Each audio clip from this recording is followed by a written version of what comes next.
First of all, I'd like to say hello to all of my many friends, also to my many enemies.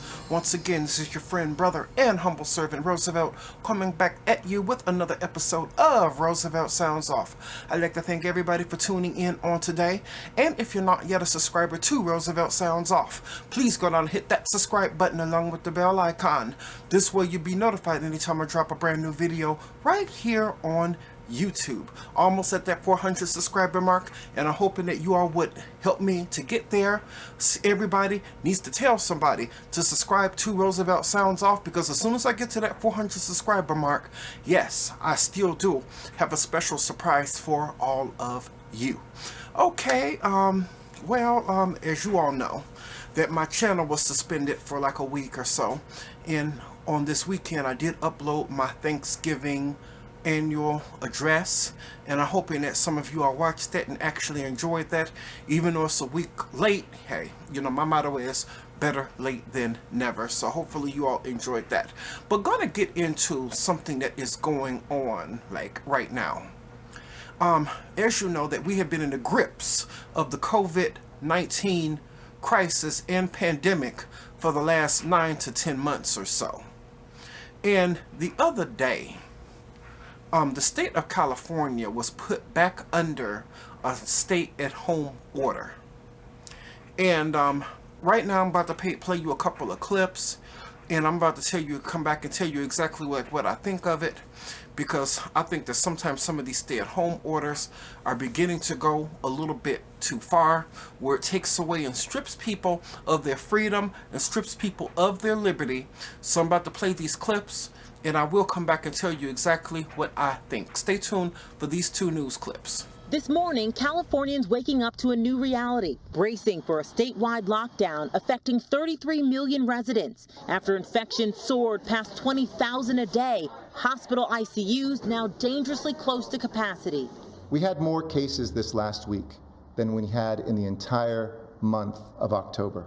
Now much of the state, including Los Angeles and 5 Bay Area counties, will be under a new state-issued stay-at-home order as soon as tonight, banning in-person dining, limiting indoor retail capacity to 20%, and prohibiting gatherings. Every time there's an announcement like this that comes out, people become a little bit more nervous about going out. Scenes like this playing out across the country as the nation climbs past 14 million cases with over 280,000 deaths. Northern Texas seeing restrictions of their own, bars now forced to close and restaurants facing reduced capacity after the 7th straight day of hospitalizations passing dangerous levels. And in parts of Massachusetts, residents are now testing positive at record levels. This makeshift field hospital in Worcester, set up to accept overflow patients just outside of Boston, could itself be overrun by the end of the month. Nationwide, healthcare workers are on edge. Too many people sick at a time. We can't. How do you take care of all of them? And back in California, many businesses scared they won't survive. Everything I own is being taken away from me. And people wonder why I'm protesting and why I have had enough. My staff cannot survive. Businesses and livelihoods hit hard, but the toughest toll of all is losing loved ones. Everything can change so quickly. I mean, 2 weeks ago, I had no idea that I'd be burying my parents this week. And just to show you how conflicted the state is, some local officials here refusing to enforce the state's stay-at-home order, with some county sheriffs saying it's a matter of personal responsibility and not a matter for law enforcement. Willie? Just so many layers to this tragedy. Megan Fitzgerald starting us in Los Angeles this morning. Megan, thanks so much.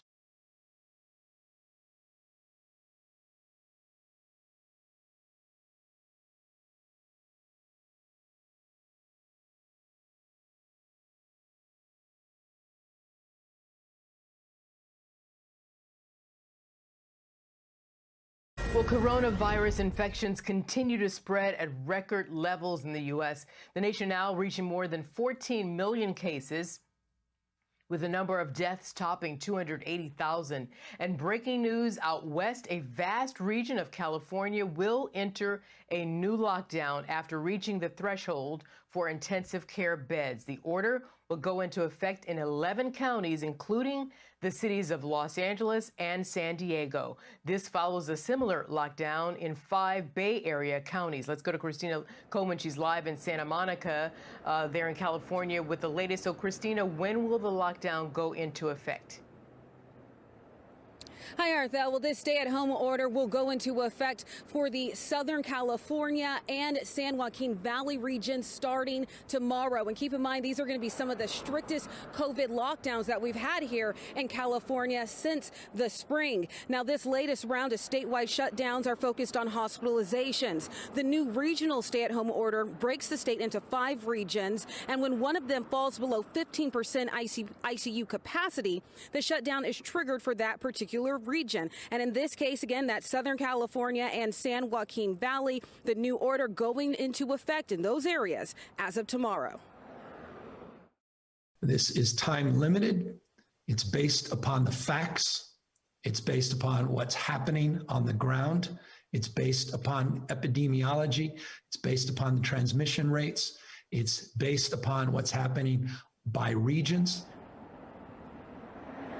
Officials in the Bay Area decided not to wait. They announced yesterday that they're going to implement the new restrictions starting tomorrow as well. So retail will be capped at 20% capacity. Playgrounds, museums, campgrounds, zoos, theaters, bars, live sports, and amusement parks will all be closed. Here in Southern California, Los Angeles already imposed a citywide stay-at-home order. That happened last week. And LA County also restricted non-essential activities. Today, people protested in front of the home of LA County Democratic Supervisor Sheila Kuehl.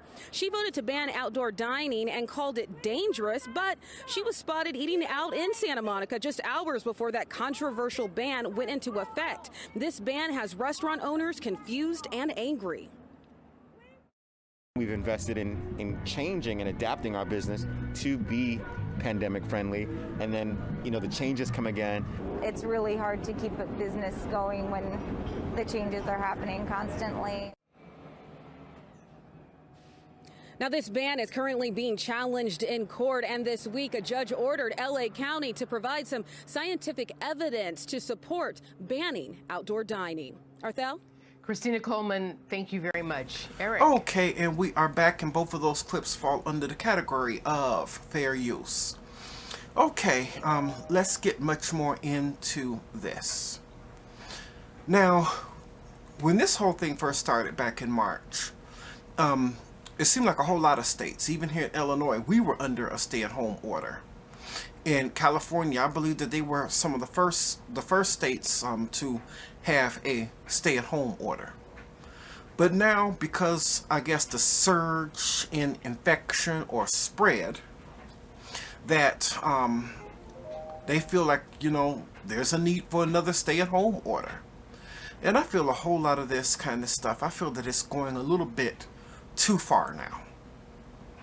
Because, these people are telling us what to do with their lives. Or no, with our lives. Excuse me. But I'm pretty sure some of them are not following the same guidelines. And I'm about to prove that to you in a couple of more minutes. Because, this whole thing has really hurt a lot of people, even financially. Because of this, a lot of people had to close down their businesses. You find a whole lot of businesses, especially mom and pop businesses, that might not even be coming back. It has stopped people from being able to socialize under the guise of social distancing. It's pretty much has separated us and kept us away from each other. And I'm going to tell you how stupid some of this stuff really is. Now, they say that we can go out for necessary things. Like food, or to see a doctor, or to pick up medicine, or to pick up gas, or stuff like that. But we can't do anything else. I mean, us in this day and time, we can't even, they act like that we can't even enjoy life or even have fun anymore.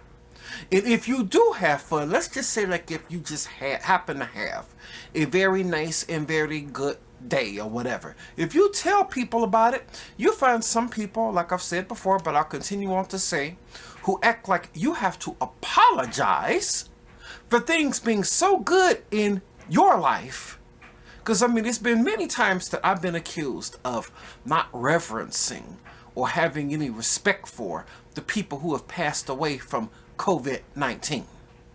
Which I always tell every single body. Now, it might come off as, a little bit disrespectful, but you know me, I'm going to say it anyway. That I'm not the one who is responsible for this virus. I'm not the one who brought this thing into the earth. Matter of fact, none of us did. This is just something that just happened. So how can we, as, the regular public who are not sick, who are well, be blamed for, something that happened? And how should we be made responsible for that? We don't have we don't share any responsibility in that at all.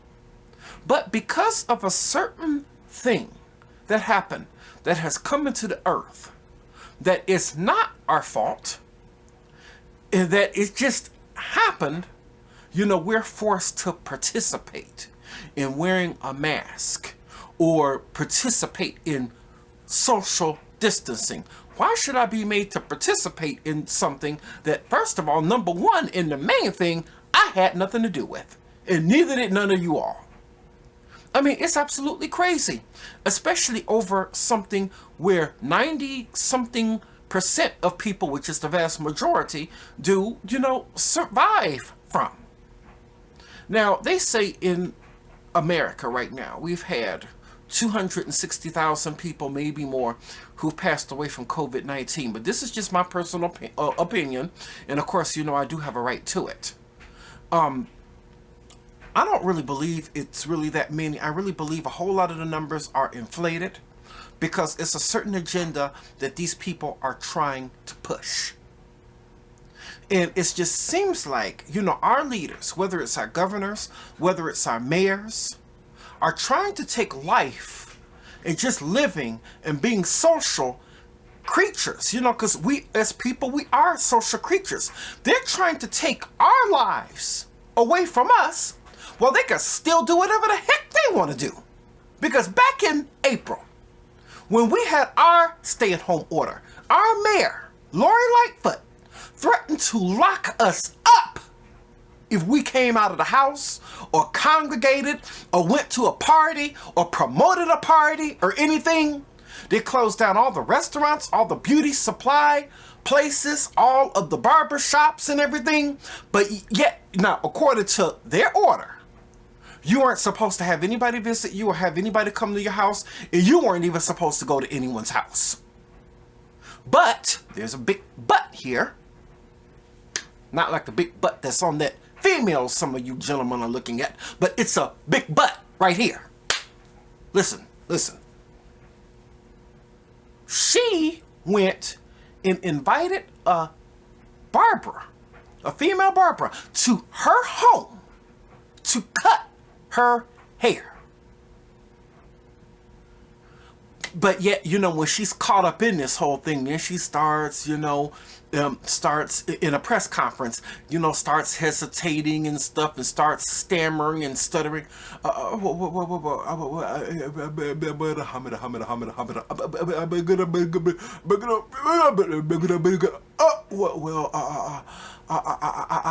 am the face of the city, and my personal appearance is very important to me, and I just needed a haircut.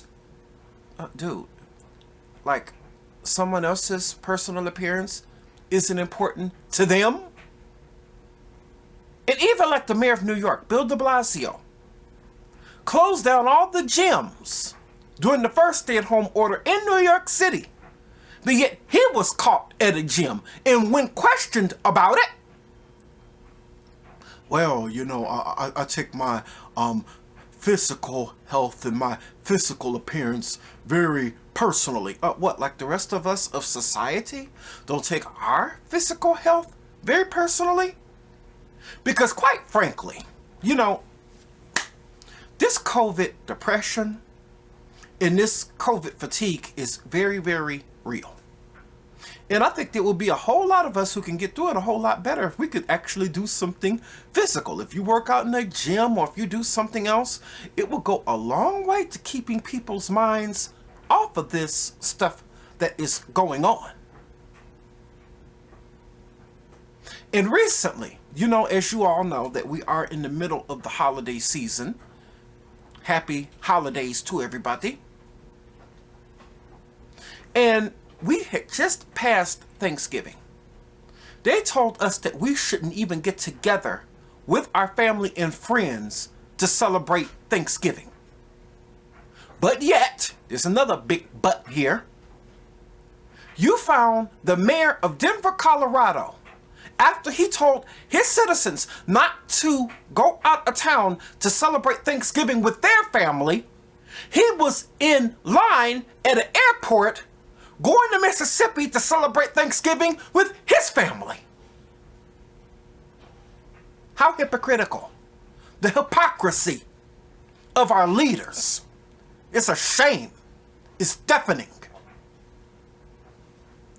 And, which goes to a clip I'm about to play you in 1 second. The governor of California, Gavin Newsom, after putting his new stay-at-home order in on the citizens of California, and a few weeks ago, even before the stay-at-home order, he issued a mandate ending all indoor dining and all this other kind of stuff. But guess what, family? He was caught at a restaurant with 12 other friends of his. They were all sitting together, not practicing social distancing like, you know, he always wants to preach about. He was caught pretty much proverbially with his pants down. And then, you know, wants to come back and try to tell the citizens of California something. You know, I'm about to roll these clips because, you know, one thing about rolling these clips and showing you this stuff, that we know that all of this is the truth. This is the truth. And the truth doesn't need any defense. The truth does not need any help.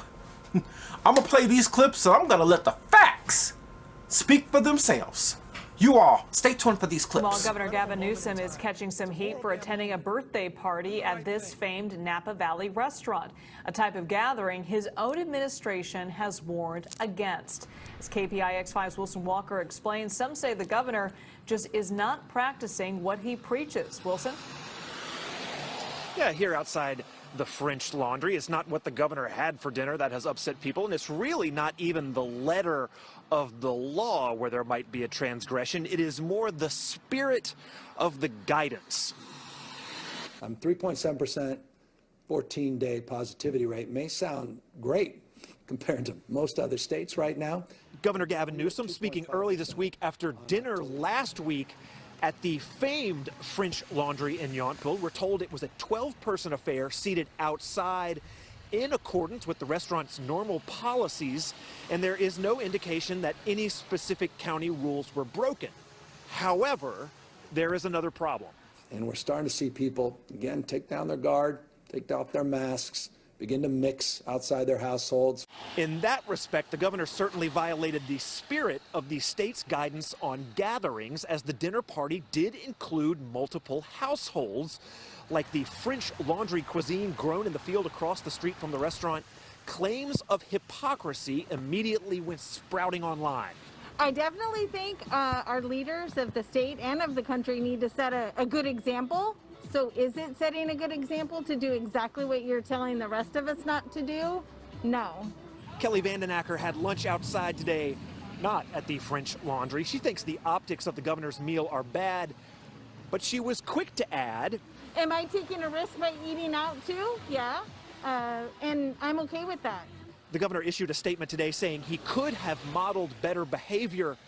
His chief health officer was asked about all this afternoon. I'll point you back to the governor's statement and his team in the governor's office for further follow-up. But certainly, you know, as we look at surging cases, we have the guidance and the tips for a reason. Wilson, does Napa County have anything to say about this? I mean, they've certainly been struggling throughout this coronavirus nightmare. Well, yeah, and they would preside over the goings-on here at the French Laundry. Checked with the county, spoke with them. They say there is apparently no real violation of the restaurant rules. Remember, the state has separate guidance for how people get together amongst themselves. So I guess what you could point to is sort of a distinction between rules for restaurants and rules for people getting together. Why they're not quite the same would obviously raise some questions. But, you know, the rules are tangled, and clearly the governor has made a misstep, as he himself acknowledges. The optics were not good. There you go. This next story that we have up for you is from our sister station, Fox 11 in Los Angeles. This is where over the weekend, Governor Gavin Newsom, the governor there of California, in some hot water after he went out to eat with a group of friends, and then a group of friends turned into a more group of friends. And, well, he was sitting at a table that he was preaching about COVID-19 restrictions, about not having so many people at a table, but he was doing it right there in plain sight at this restaurant, caught red-handed on photos. We have the photos right now. This is from Fox 11 in Los Angeles. Bill Malugin joining us in the studio with the story. Bill. Yeah, guys, we were sent these photos late tonight by a woman who was actually at the French Laundry restaurant the exact same night that Governor Newsom was. Now those photos that she took are raising some new questions about the governor's claims that the dinner was outdoors, as he has repeatedly claimed. Take a look. Tonight, a Fox 11 exclusive. We've obtained this photo of Governor Gavin Newsom dining at the luxurious French Laundry restaurant in Napa the evening of November 6th. It was a birthday dinner party for Newsom's close friend, Jason Kinney, a well-known lobbyist. I just happened to look over and realize, hey, is that Gavin Newsom? Who is that? And I did ask one of the waitresses, and she confirmed it was. We spoke with a woman who happened to be at the restaurant the same night, and she snapped these photos. She asked us not to identify her. When the governor issued his apology on Monday, he described the dinner as outdoors. It was in Napa, which was in the orange status, relatively loose compared to some other counties. It was to be an outdoor restaurant. But the photo appears to show the dinner being mostly indoors, with sliding glass doors opened up for air. The woman we spoke with says at one point those doors were closed because of noise complaints about the group. It got louder and louder, and so they had some sliding glass doors that they were able to close. So then it was just a closed off room, but you could still hear them. That's how loud they were. She says the scene was hypocritical. It was a very large group of people and shoulder to shoulder. Something that he's always telling us not to do. So, yeah, it was a bit annoying, for sure. A spokesperson for Jason Kinney told us, quote, the guests and the restaurant followed all applicable state and county public health guidance. The guests specifically required outdoor seating, and that's outdoor seating, as confirmed and provided by the restaurant, end quote. The spokesperson also sent us a photo from Town and Country magazine describing that same area as outdoor seating. Regardless, the governor says he just shouldn't have been there in the first place. And as soon as I sat down at the larger table, I realized it was a little larger group than I had anticipated. And I made a bad mistake. Instead of sitting down, I should have stood up and walked back, got in my car, and drove back to my house. The spirit of what I'm preaching all the time was contradicted, and I got to own that. And so I want to apologize to you because I need to preach and practice, not just preach and not practice. And I've done my best to do that. We're all human. We all fall short sometimes. And literally just a few minutes ago, right before this newscast, the governor's team did get back to us. They referred us to his previous apology, and they said they don't want to comment on the specific substance of our story tonight. Remember, on Monday, the governor said he's going to learn from his mistake. He admitted that he fears he might have lost some of his moral authority because of all this, and people might start tuning him out on his COVID precautions because of his actions. Guys? And thank you to our sister station, Fox 11, for that update. There's no update on how Governor Gavin Newsom will celebrate Thanksgiving, but remember, he is telling people in California that they can't have more than 10 people at their dinner table on Thanksgiving, unfortunately. Let's continue to roll on right here on News Now from Fox. Another live event that just popped up, so we're going to go to it right now. Okay, and we are back, and both of those clips fall under the category of fair use. Now, as you see, that the governor of California pretty much is a low-down, filthy hypocrite to go and end indoor dining and tell the rest of his citizens not to go out, not to go to a restaurant indoors, but yet he is at a restaurant with several other his friends. I mean, you know, what's this with some of our leaders? That, you know, they can only bark out the orders, but yet they can't obey the same orders. They don't practice what they preach. That, you know, they can go, is it okay for you all as the leadership to just be able to issue orders and have this, you know, attitude of do as I say and not as I do? And that you can go out and enjoy life and have a good time, but yet I can't have any fun? You can go out and enjoy the holidays with your family, but yet I can't be with my friends and family? Is that what's happening?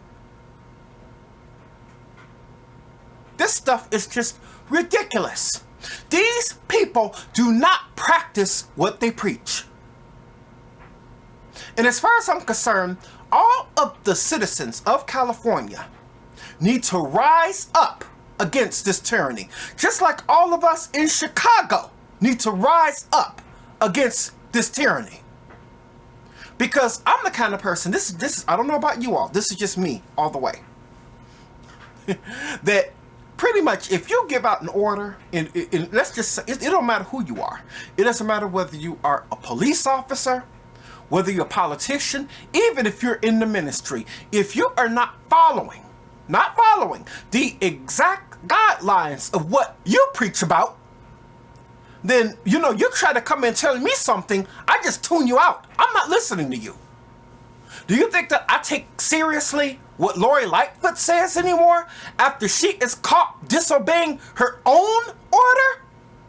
Do you think that the citizens of California need to be listening to Governor Gavin Newsom after he has done things to disobey his own order? No, it shouldn't be. Because if you are a leader, if you're in leadership,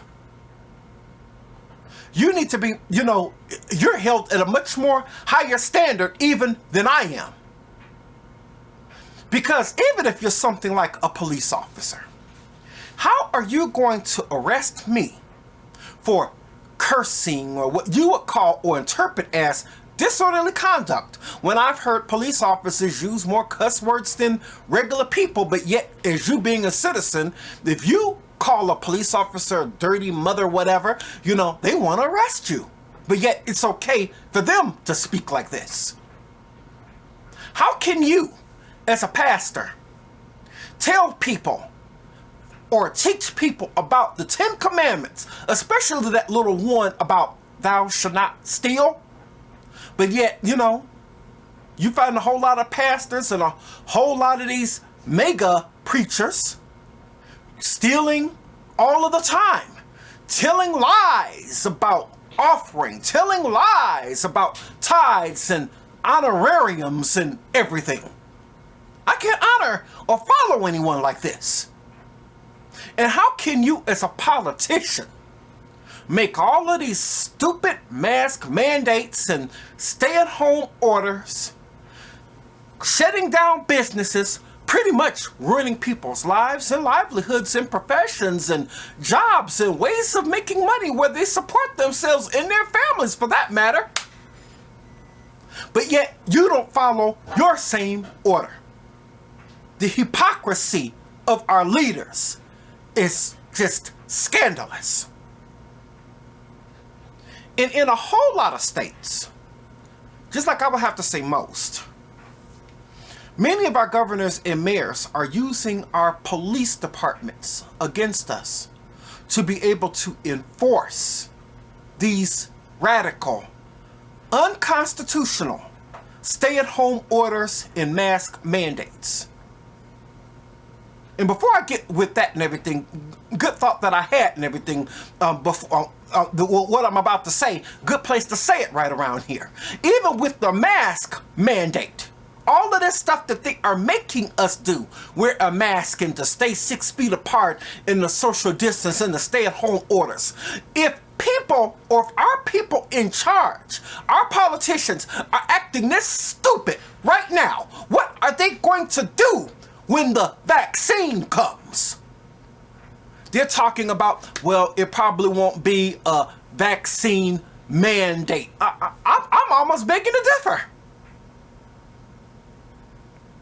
Because our politicians have even got us as the citizens so, frightened of each other, so suspicious of each other, to where they have gotten us to turn on one another.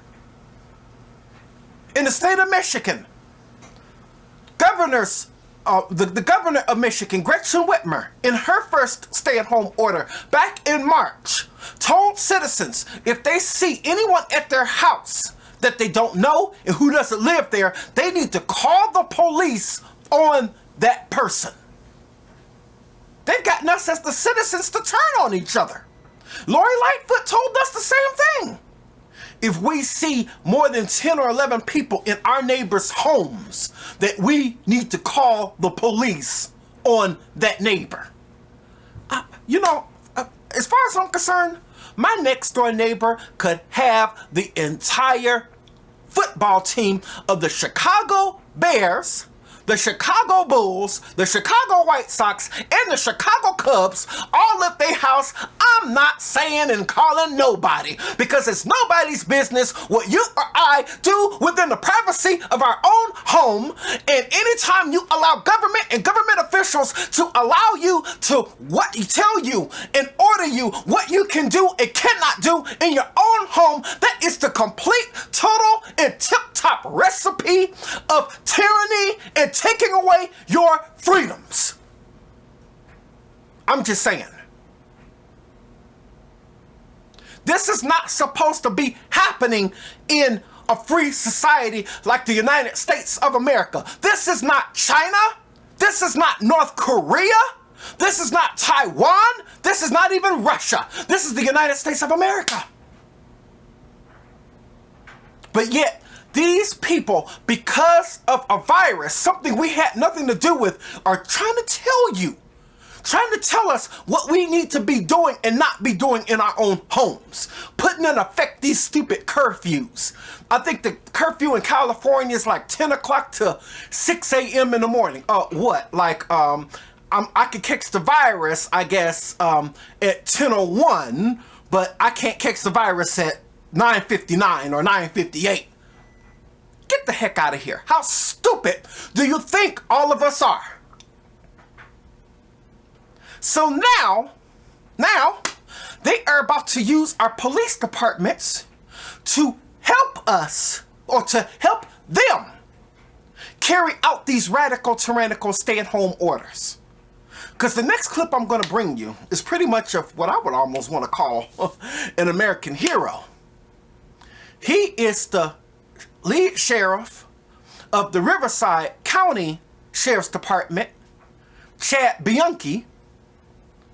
And I want you all to see what this man has to say, because I would not have done it and say, I could not take credit on saying this any better. Stay tuned for this clip of this hero right here. Hello, I'm Riverside County Sheriff Chad Bianco. We have all recently learned of the new regional approach to combating COVID-19 and the pending closure and stay-at-home orders from our governor. We were also told there was a potential he would be withholding federal and state funding from counties who did not enforce the orders. Ironically, it wasn't that long ago our same governor loudly and publicly argued how wrong it was for the President of the United States to withhold federal funding from states not complying with federal laws. The dictatorial attitude toward California residents while dining in luxury, traveling, keeping his business open, and sending his kids to in-person private schools is very telling about his attitude toward California residents, his feelings about the virus, and it is extremely hypocritical. These closures and stay-at-home orders are flat out ridiculous. The metrics used for closures are unbelievably faulty and are not representative of true numbers and are disastrous for Riverside County. When the medical field is so split about this virus, it might be time to employ a little common sense. Keeping money and support from our hospitals, who are struggling with normal, seasonal increases in patients, coupled with COVID-19 patients, is irresponsible. It appears part of the new goal is to shift attention away from his and others' personal behavior with a do as I say, not as I do attitude by turning public opinion against California sheriffs. He is expecting us to arrest anyone violating these orders, cite them and take their money, close their businesses, make them stay in their homes, and take away their civil liberties, or he will punish all of us. I believe that all jobs are essential to someone. Leaders do not threaten, attempt to intimidate, or cause fear. Bullies do. As has been our position from the beginning of this pandemic, the Sheriff's Department is asking and expecting Riverside County residents to act responsibly and do what they can to protect themselves and their family from contracting the virus. Wear your mask and practice social distancing. While the governor's office and the state has threatened action against violators, the Riverside County Sheriff's Department will not be blackmailed, bullied, or used as muscle against Riverside County residents in the enforcement of the governor's orders. I wish you all a very Merry Christmas, Happy Holidays, and a safe and Happy New Year. Okay, that is video footage of Sheriff Chad Bianchi of the Riverside County Sheriff's Department in the great state of California, and that falls under the category of fair use. Every single thing that I could say, everything I wanted to say, he definitely said. And he has said some of the main stuff that I have been saying for months. That it's not up to our politicians in leadership to judge what's essential and what's non-essential. All businesses are essential. As long as it makes money, can put food on your table, like the sheriff said, it's essential. I don't care what Governor Newsom would say. I don't care what Governor DeSantis would say. I don't care what Governor Walz of Minnesota says. I don't care what Governor Whitmer of Michigan says. I don't even care what Governor Pritzker of Illinois says. It's essential. And this thing, what is going on in the earth, has devastated us this year, has made us be apart, and also, unfortunately, has taken the lives of many people. But I think the saddest part about this whole thing, I feel that it's just many of our leaders, many of our governors and mayors who have used this particular pandemic and this particular tragedy and crisis for selfish, over-politicized, and nefarious reasons. And it needs to stop. It really does. Us as the common people, no, we want freedom. You know, I miss seeing some of my friends. I miss seeing my family. I miss everybody who I even went to church with. I haven't really been in my church in a full service, and some of these people I have not seen since March. I mean, in church, you know, I wasn't just a regular bench member. Oh, no. I mean, I sing on the praise team. I sung in the men's choir. I was even a part of the, what they call the New Disciples Ministry, which in our church is the version of our New Members Ministry. And I would have to say, us in the New Members Ministry, we weren't just ministry workers. No, we considered ourselves to be like a family.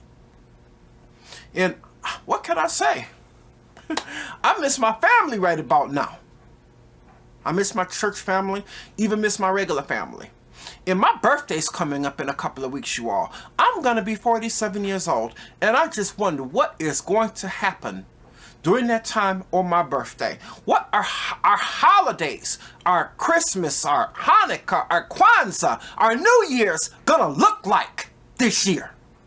With all of these orders and all of our politicians acting like these stupid serial helicopter parents telling us what to do and what we can't do, what's the holidays gonna look like? Because truly, and I don't, please, before I close, because I'm going to say this one little thing and then I'm going to let you go. And even if I didn't let you go, I'm pretty sure you're going to leave anyway. But listen, I'm not trying to say don't be safe. And of course, all of us should do our due diligence, you know, by washing our hands and everything, by, you know, trying to wear a mask in public places and everything. But at the same time, I believe this whole thing about wearing masks, especially, I believe it's gone a little bit too far personally myself. I really do. And because there's many of us who are still good and who are still well, but we're looked at with suspicion and hatred by our fellow citizens if we don't wear a mask. And my whole fear about the whole thing is when the vaccine comes, because this vaccine has been rushed, because, you know, President Trump called it Operation Warp Speed. This vaccine has been rushed. And by this being a new vaccine, nobody knows what could possibly be in this vaccine. Could this be something that cause you to have some kind of side effect? If you have a pre-existing condition, is it something that could, you know, make you allergic to something? Or could you be allergic to the chemicals in this vaccine? Because the president of Pfizer himself, Pfizer, that's the lead people who are putting out a vaccine that's 95% effective, or so they say. Even he said that they found that one of the ingredients in the vaccine does not work quite right. Is this something that could make people sicker? And if you refuse to accept the vaccination, does this mean that you are just, you know, like they would treat you like they would treat you if you don't wear a mask? Does this mean that you're just cut out of society? Does this mean you can't go shopping anymore? Does this mean you can never have a life anymore? Does this mean that other people whose business it's not really is will look at you like you're the problem, all because you don't accept the vaccine? Could your fellow citizens, if it came down to it, call for your arrest and detainment by the government if you don't accept the vaccine?